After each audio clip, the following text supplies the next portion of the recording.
नमस्कार मित्रांनो, रात्रीची नगरी या मराठी सत्यकथेच्या चॅनलमध्ये मी राजेश पाटील आपल्या सर्वांचं मनापासून स्वागत करतो. मित्रांनो, आज तुमच्यासमोर मी ज्या कथेचा भाग सादर करणार आहे त्या कथेचं नाव आहे टार्गेट, भाग 11. या कथेला मी चावट मामी भाग 11 असं नाव दिलं आहे. कारण आता ही जी कथा आहे ही कथा खूपच मस्त आणि माझ्या आयुष्यात घडलेली खरी घटना आहे. मित्रांनो, काय घडलं आणि काय नाही याच्या अगोदरचा भाग मी तुम्हाला रिपीट करणार नाही. पुढं काय घडलं हे थेट मी तुम्हाला सांगणार आहे. त्याच्यामुळं याच्या अगोदर जे काही झालं ते तुम्हाला जर ऐकायचं असेल तर कृपया चॅनलच्या पेजवरती जाऊन तुम्हाला ते ऐकावं लागेल. आणि हो, आत्तापर्यंत तुम्ही जर आपल्या चॅनलला सबस्क्राईब केलं नसेल किंवा तुम्ही जर चॅनलवर पहिल्यांदाच आला असाल तर कृपया आपल्या चॅनलला सबस्क्राईब करा. आपल्यासारख्या कथा इतर कुठल्याही चॅनलवर तुम्हाला ऐकायला मिळणार नाहीत. आपल्या कथा एकदम मस्त आणि एकदम सत्य असतात. ज्या कथा तुम्हाला इतरत्र कुठे वाचायला, ऐकायला किंवा पाहायला त्याचा काहीच भाग तुम्हाला कुठेच मिळणार नाही. ही सर्व काही माझी स्वतःची कलाकृती आहे. त्याच्यामुळे आपल्या चॅनलशिवाय इतरत्र कुठेसुद्धा हे भाग तुम्हाला मिळणार नाहीत. मग मित्रांनो, आणखीन दुसरी एक गोष्ट आहे की तुम्हाला आपल्या कथेला लाईक करायचं आहे. तुमचा एक लाईक मी जी तुम्हाला कथा सांगतो त्याचा हुरूप वाढवतो. ही पण गोष्ट तुम्हाला माहीत असावी. तर मित्रांनो, असं घडलं की आता मामी माझा अभ्यासक्रम घ्यायला सुरुवात केली होती. ती आता माझा अभ्यास घेत होती. प्रत्येक गोष्टी मला समजावत होती. काय कमी, काय जास्ती, कशाचा उपयोग काय, सगळी शरीराची भाग, असे अनेक गोष्टी तिने मला सांगायचं ठरवलं होतं आणि सांगतसुद्धा होती. माझ्या सगळ्या शरीराच्या अवयवाला काय काय म्हणायचं आणि तिच्या पण शरीराच्या अवयवाला काय काय म्हणायचं हे तिनं मला पद्धतशीरपणे आणि सविस्तरपणे वर्णन करून सांगितलं होतं. आता मला सर्व अवयवाची नावं तिनं सांगितल्याप्रमाणे माहीत झाली होती. पुढं ती स्वतःहूनच मला म्हणाली, अभ्यासक्रम जर शिकवायचा म्हणलं तर व्यवस्थितच शिकवायला पाहिजे. मी म्हणालो, हो ना, ते तर आहेच. मग ती मला म्हणाली, अभ्यासक्रम शिकवायचं म्हणजे एवढं सोपं नाही. आता जी प्रत्येक अवयव आहे शरीराचा, त्या प्रत्येक अवयवाचं आपल्याला काम पण माहीत असायला पाहिजे, हो ना. मामी खूपच चतुर होती. त्याच्यामुळं तिला कसं टार्गेट करायचं आहे आणि मला कसं टीच करायचं आहे हे तिला सर्व काही एकदम पद्धतशीरपणे माहीत होतं. मग ती पुढं मला म्हणाली, मी बरोबर म्हणते की चूक आहे? माझ्या अभ्यासक्रमामध्ये काही प्रॉब्लेम वाटत असेल तर मला तुम्ही सांगा. मी म्हणालो, मामी तुम्ही माझी ट्युशन टीचर आहात. तुम्ही कशाला चुकीचं सांगणार? तुम्ही जे काही सांगतायत ते एकदम बरोबरच असणार. त्याच्यामुळं तुम्ही एकदम व्यवस्थितपणे मला सांगा. फक्त कुठला भाग स्किप करू नका. जे काही सांगायचं आहे ते तुम्हीच सांगा, जेणेकरून माझा अभ्यास असा व्हायला पाहिजे की मला सर्व गोष्टी तुमच्याकडूनच माहीत व्हाव्यात. मला कोणतीच गोष्ट कोणाकडे विचारायची गरज पडणार नाही. ह्या गोष्टीची काळजी घ्या. मामी म्हणाली, हो, मी असं काहीच कमी ठेवणार नाही. सर्व गोष्टी एकदम व्यवस्थितपणे आणि एकदम परफेक्टपणे शिकवून टाकीन, जेणेकरून तुमचा फायदा तर फायदाच आणि माहिती पण भरपूर. तुमच्यापेक्षा कितीतरी 10 वर्षांनी मोठा तुमचा मित्र असेल किंवा तुमच्या ओळखीचा एखादा व्यक्ती असेल, तुमच्या मामाला जेवढं नॉलेज आहे तेवढं नॉलेज मी तुम्हाला देऊन टाकणार आहे. चालेल ना? मी म्हणालो, हो, मामा तर तुमच्यापेक्षा 10 वर्षांनी मोठे आहेत. ती म्हणाली, हो, मला माहीत आहे. म्हणून तर मी तेवढं टॅलेंट तुमच्यामध्ये निर्माण करणार आहे. मग मी म्हणालो, हो, धन्यवाद मामी. तुम्ही जर मला एवढं टॅलेंटेड बनवणार असाल ना तर मी तुमचा खूप आभारी आहे. मग ती मला म्हणाली, हो ना, ते तर माझं कामच आहे. तुम्ही मला ट्युशन टीचर म्हणून निवडलं आहे. मग तुम्हाला कसं विद्येमध्ये पारंगत करायचं आहे हे मीच ठरवणार ना. मी म्हणालो, हो, बरोबर आहे. आता हे तर करावंच लागेल. मग मामी म्हणाली, करावं लागेल नाही, मी करणार आहे. ते ध्येयच आहे माझं. मी करणार म्हणजे करणार. मी म्हणालो, हो मामी, ठीक आहे, करा ना मग.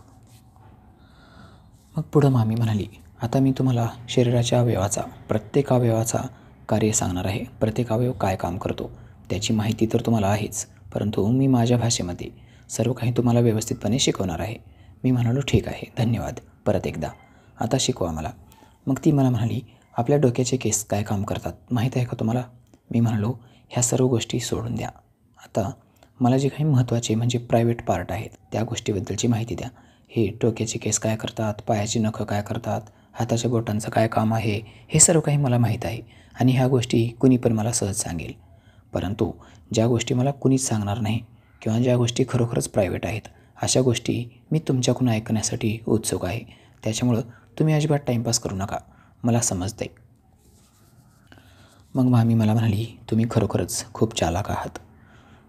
महत्त्वाची गोष्ट म्हणजे अशील माल तेवढा खायचा आहे. बाकीच्या गोष्टी जो कबाड आहे ते मात्र घ्यायचं नाही. ज्या गोष्टी तुम्ही कोणाला पण इतरांना विचारू शकता त्या गोष्टीबद्दलची माहितीसुद्धा तुम्हाला नको आहे, हो ना? मी बरोबर म्हणते की चूक? मी हसलो आणि म्हणालो, हो मामी, एक बरोबर. मग ती लगेच म्हणाली, मामी कोणाची आहे? मी म्हणालो, माझी. असं म्हणून मी माझी छाती थोपटली. ठोकून मी म्हणालो, तुम्ही माझी मामी आहात. तसं ती हळूच मला म्हणाली, फक्त मामीच का? मी म्हणालो, गर्लफ्रेंड पण आहात ना? मग ती म्हणाली, हो, अगोदर तुमची मी गर्लफ्रेंड आहे आणि नंतर आहे, हो ना? ती म्हणाली, हो बरोबर आहे, तुम्ही जे सांगतायत ते एकदम परफेक्ट आणि खरोखर आहे. मग मी पुढं म्हणालो, आता ही झाली गोष्ट.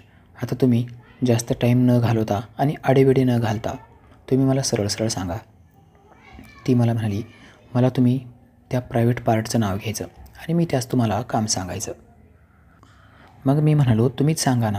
तशी ती मला म्हणाली, माझा विद्यार्थी कच्चा राहायला नाही पाहिजे. माझा विद्यार्थी एकदम परफेक्ट झाला पाहिजे.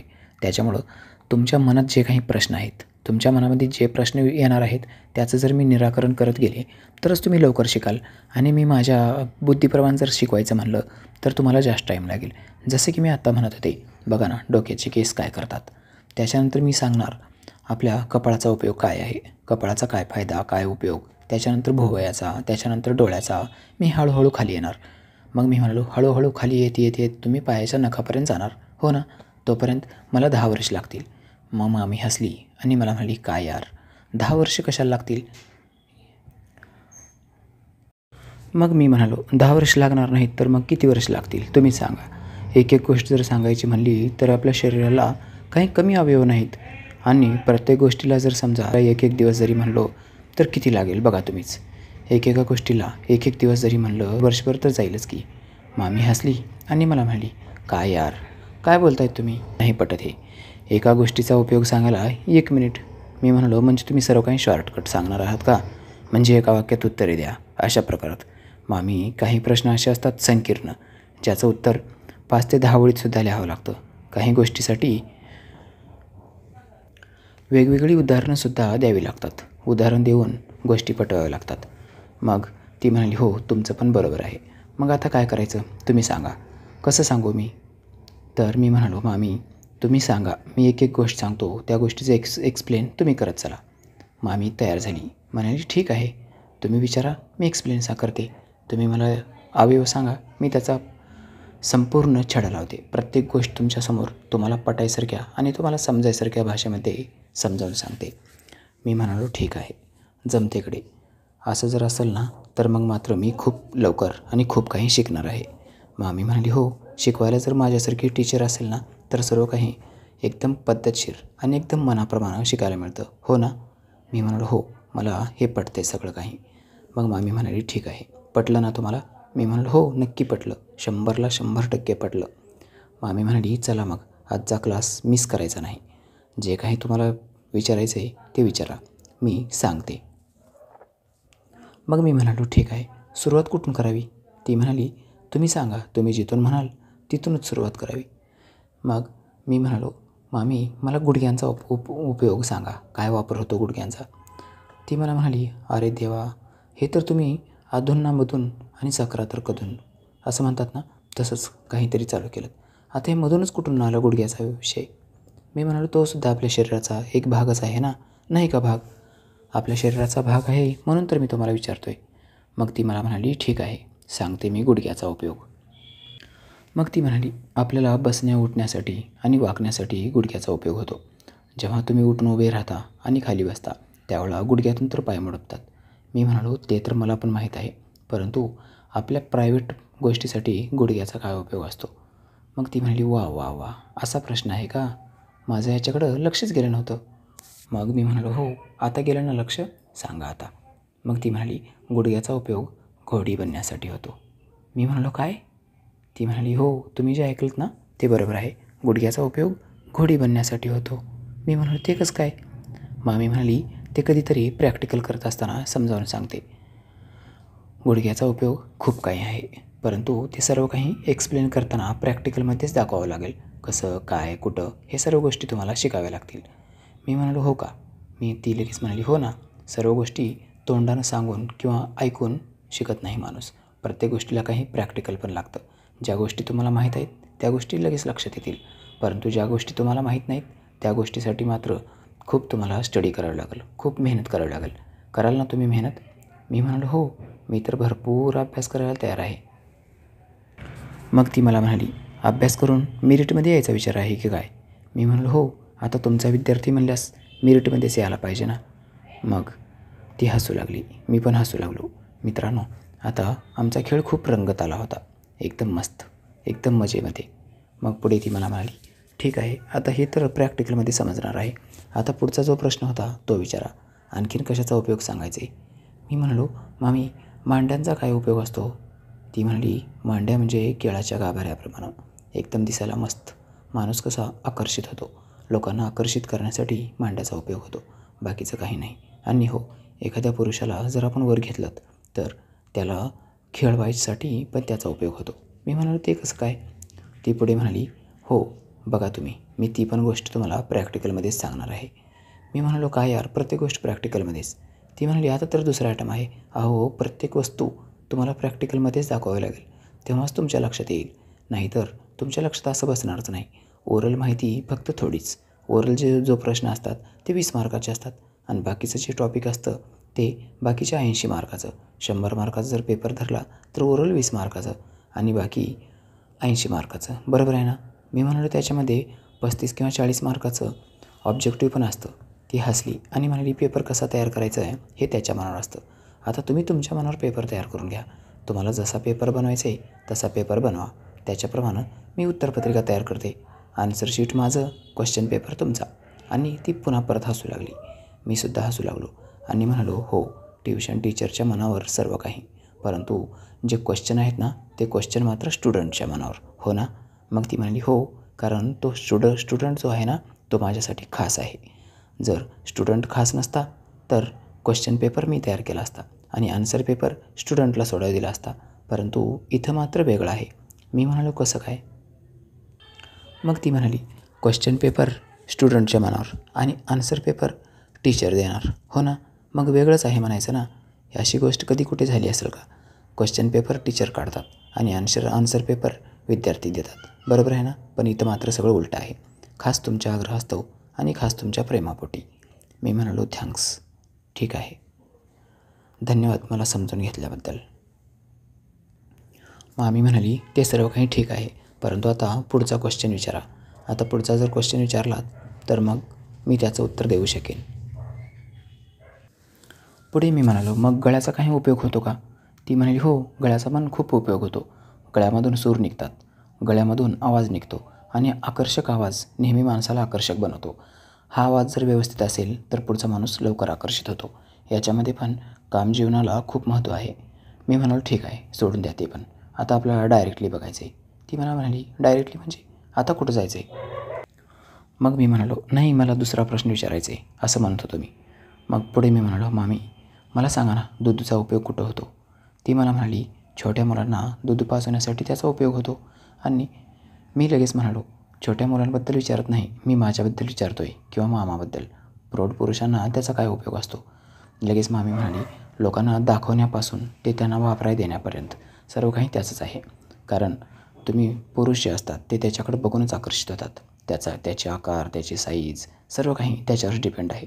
एखाद्या महिलेचे जर माझ्याप्रमाणे भरीव असले तर जास्त पुरुष तिच्याकडे आकर्षित होतात आणि एखाद्या मुलीचे, जसं की तो म्हणतोस ती माया, त्या मायाचे कसे लहान आहेत, त्याच्यामुळं ती सरळ आणि अगदी इजीमध्ये लोकांच्या मनामध्ये भरत नाही किंवा लोकांची नजर तिच्याकडं अगदी सहज जात नाही, बरोबर आहे ना? मी म्हणालो, हो, परंतु तेच आकारांना खूप महत्त्व आहे, हेच म्हणायचं ना तुम्हाला?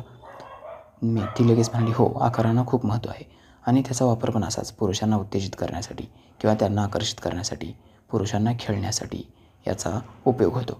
मग मी म्हणालो, पुरुष उत्तेजित होतात की स्त्रिया पण?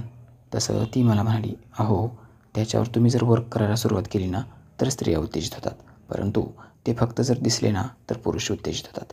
त्याच्यामुळं सर्वात मोठा जो रोल आहे तो त्याचाच आहे. माणसाच्या आयुष्यामध्ये सर्वात मोठा रोल त्याचा आहे.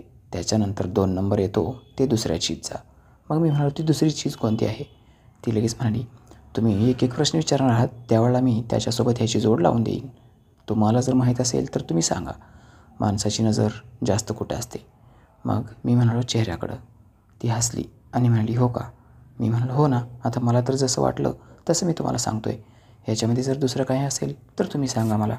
मग ती म्हणाली, नाही, तुमच्या हिशोबाप्रमाणेच चालू द्या सर्व काही.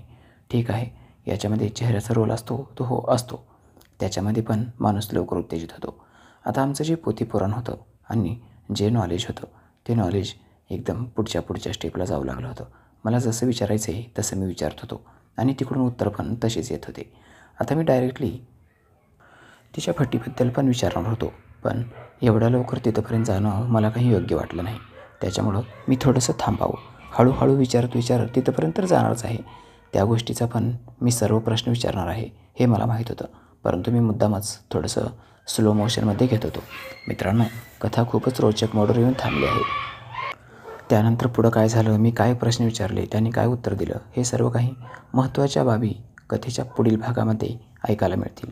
तोपर्यंत आपण आपल्या कथेला लाईक करा, चॅनलला सबस्क्राईब करा. आणि हो, आपले मानावे तेवढे आभार कमीच आहेत. त्याच्यामुळं मी आभार वगैरे मानून तुमच्यासोबत दुरावा करू इच्छित नाही. मित्रांनो, एक मस्त कमेंट करा. चला तर मग भेटूया कथेच्या पुढील भागामध्ये. Bye bye.